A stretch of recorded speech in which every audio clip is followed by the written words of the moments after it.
مامان فری. Hello. سلام، I'm Chris. من گریس هستم. امروز میخواهم با کارهای محیرالعقولم شما را غافلگیر کنم. امروز میخواهم چهره آدمها را تغییر بدهم. میدانید که بیرون آدمها خیلی ربط به درونشان دارد. من میخواهم صورت آدمها را عوض کنم تا شاید سیرتشون هم عوض بشود. پیر و جوون، زشت و زیبا، همه را عوض میکنم با هم دیگه. با من همراه باشید. Mama Freddy! مامان فری.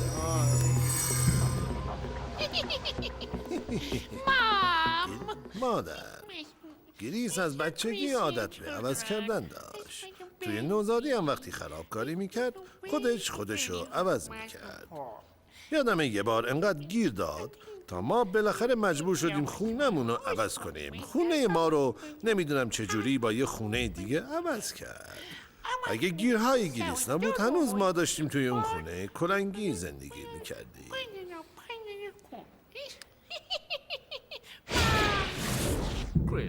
گریس از بچگی به دنبال تغییر بود. هر روز قیافه خودشو به یک شکلی در می آورد.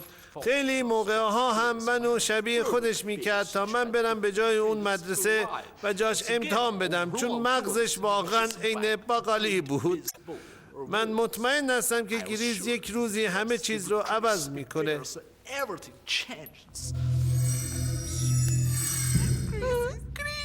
خارق العاده است.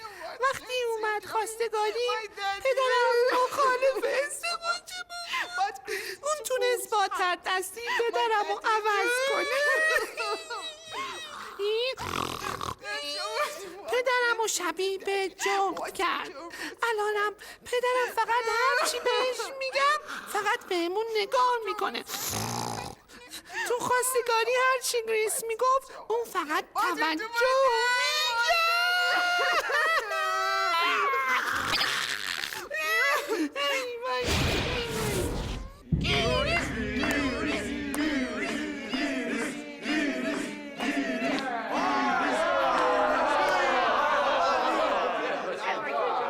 خیلی خوبه، تو میتونی پسر.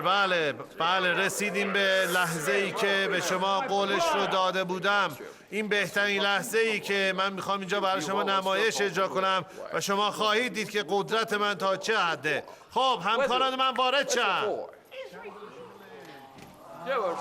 بله، همطور که میبینید این یک پارچه است. یک پارچه خیلی معمولی که توی هر خونه پیدا میشه. هی تو بیا. خب این اولین داوطلب ما. چی کار میکنیم؟ پارچه رو میندازیم روش به این صورت و من تمرکز میکنم.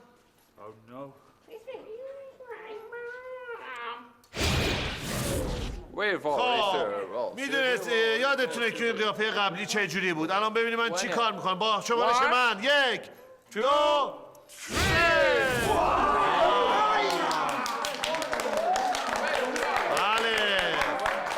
دستی به دوربین تکون بده. آره هنوز شگفت زده است این دوستمون. خب ببینم داوطلب دوم کیه. من بیا دوستان ساکت باشید.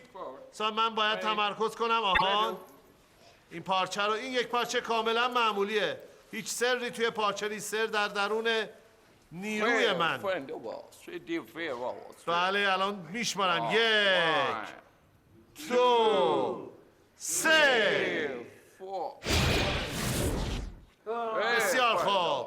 الان با شمارش من 1 2 3. خدای من چه اتفاقی. تو خوبی. بله. خب نفر سوم کی میخواد بیاد؟ تو بیا اینجا ببینم. همطور که میبینید جوون خیلی خوش قد و بالاست. من این پارچه خیلی معمولی رو میکشم روی کلش. خب دوستان آماده باشید. 1 2 3. خب همطور که دیدید اون جوون خیلی خوش قد و بالا پارچه رو کشیدم روش و آماده است. حالا ببینید چه اتفاقی میفته. 1 2 3. بله. عجب اتفاقی. اجازه بدید. ساکت باشی ساکت. اینجا چه خبره؟ داری چی کار میکنی؟ تو همونی هستی که با مواد قلابی و تاریخ مصرف گذاشته صورت مردم را پوتاکس میکنی. کلی از این مواد قلابی وارد بازار کردی. میدونی چقدر شاکی خصوصی داری؟ من هیچ کار نکردم. من گریس آنگولم. من شعبده بازم. بریم اونجا معلوم میشه. برو ببینم. مادر